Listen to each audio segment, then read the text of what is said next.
guys, long time no chat. I've just been like in a huge slump lately. Like I've just been reading books. I've DNF'd a few books in a row, and I've just not been really in the mood for anything except for contemporaries. And I was like, well, I have all these other books that people are recommending me or that I need to read. And finally I was just like, screw this. I'm never going to finish a book if I'm not reading what I want to read. So I picked up Fangirl. This is my first Rainbow Rowell, and I loved it. It was exactly what I needed, exactly what I wanted, and a lot deeper than I expected. Like, and maybe I was getting it confused with Geekerella. I've never read that one, but I thought that it was going to have something to do with film, so I think that's Geekerella. But if you don't know, Fangirl follows a girl named Cath, who loves to write fan fiction, and it's her first year in college, and it's just kind of her stepping out of her comfort zone, meeting new people, and just being more social, while also trying to balance her like online presence, which I really identify. I mean, I don't identify with because I'm not anyone, but I have all these friends on Bookstagram, and I feel like I have more friends online than I do in person, which is true, and it's not a bad thing, but I identify with Cath in that way. Another thing was that it felt so familiar. I only went to, I call it practice college or fake college, and I'm not trying to offend anyone. I mean, I'm amongst you, but I went to community college. And even further, I went to community college for acting. So, yeah, not very academic.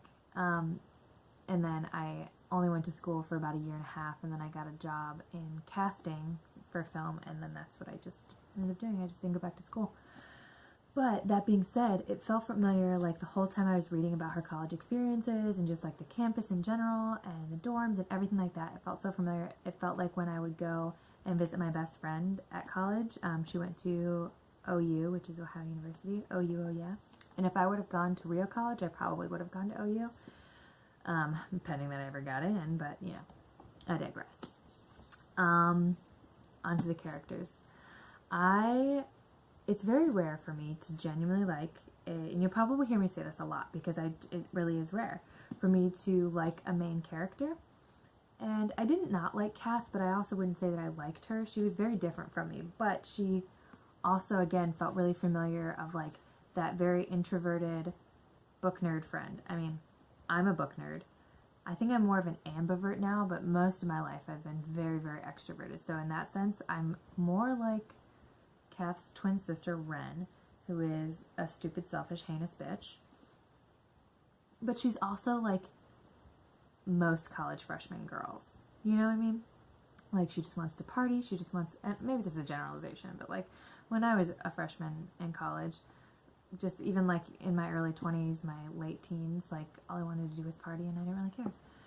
So in that sense, I get it, but I think that she's just really unnecessarily cruel to Cath. There's really no reason. I understand that she wanted separation, but he could have not been a bitch about it. Levi. He is an angel on earth. He's such a good guy. I loved this guy. I loved this romance in this book. It just felt very pure and very good. And I was right alongside Cath when her heart was swelling and when it was breaking, and the things that Levi said to make you just kind of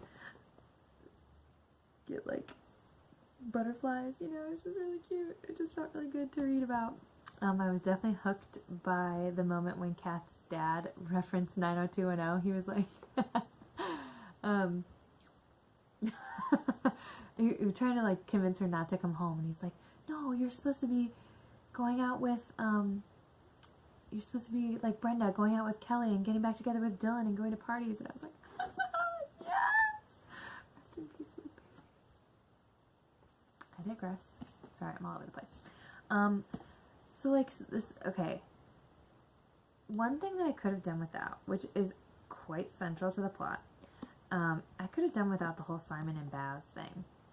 Like just the excerpts, I mean, like not necessarily their relationship, but like I just could have done without them always popping up and like the little snippets of from the page or from Cath's fanfic, like, I just don't feel like it really, I think maybe the intention was that it pertained to the story at that time, and like how Cath was progressing was how Simon was progressing, but I didn't find that connection, and maybe that was just me. I didn't see any correlation as to why those excerpts were chosen. Also, I have to say, so I never read any fan fiction. I'm not a fan fiction person, but I have, y'all are perverts, okay? I have seen the Harry/Draco stuff, like fan art. I've never seen like you know, anything written about it, but like, and I'm not saying that Harry, like, I'm not saying that it's bad that if Harry were gay. I don't think that he is, but like, but Draco would be like the last person. So, but anyways, like this whole Simon/Baz is Harry/Draco. I mean, it was clear that like the whole Simon universe was supposed to be like Harry Potter. And, I mean, I'm there with Cath. Like, I live in that world. I would much rather be surrounded by that world than any other story ever. Maybe other than The Discovery of Witches, but Harry Potter always takes precedent. So yeah, I have to say, I could have probably done without that, though. But that's just me.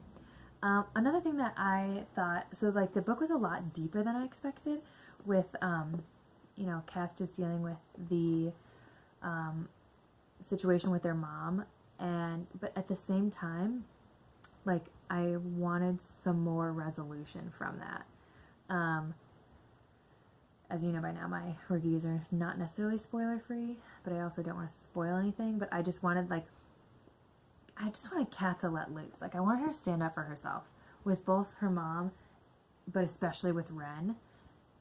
Whoa, like, just like one time, just unleash it, you know. And we never really got that. She had like a small moment when she saw her mom unexpectedly, and her mom was like this shitty expectation that, you know, she came to be used to, which is really sad. But I just never felt like she got justice. And I'm definitely that, like, I have to have the last word. I'm 28 and I'm still immature, what can I say? But like, if there's something that's like weighing heavy on me, if it doesn't come out of me, it'll eat me alive. But, yeah, that's all. Those are the only criticisms that I had. But I loved this book. Like I said, it was exactly what I needed. It's like 430 pages, and I read it in 2 days. But, oh, what the hell was that ending? What? Like, nothing happened, but that's the point. Like, nothing happened. Like, I honestly, and that actually I would say is the only time that I saw the correlation between what was going on in the fan fiction world and the real world, like, where her sister had tried to convince her, like, there's you know, like, one of the best endings you can give a character is like a ride off into the sunset, happily ever after kind of thing. And we didn't get that with this. I mean, I'm sure everything like was fine, but it just ends. Like, it's not like, I honestly want like a 19 years later in this. And I was like, Fangirl sequel, is there a Fangirl sequel? And there's not a Fangirl sequel. But there is Carry On, which I'm a little confused about. So is that like, did she publish Cath's fan fiction? So is like Carry On about Simon and Baz? I haven't done any research, so I probably sound like an idiot. People are probably like, yes! Whatever. Anyways. This was a 5-star for me.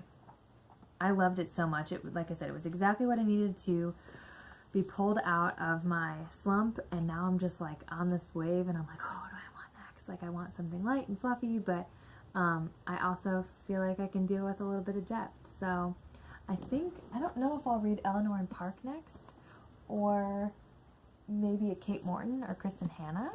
So if anyone has any recommendations with those, I have House at Riverton, Forgotten Garden, and Distant Hours, and then Kristen Hanna, I have Firefly Lane. So if anyone has any specific recommendations between those 4, or even Eleanor and Park, if you think I should just go straight into Rainbow Rowell and keep going, I'm open to that. So thank you for watching. I don't know where my remote is. Oh, I found it. Okay.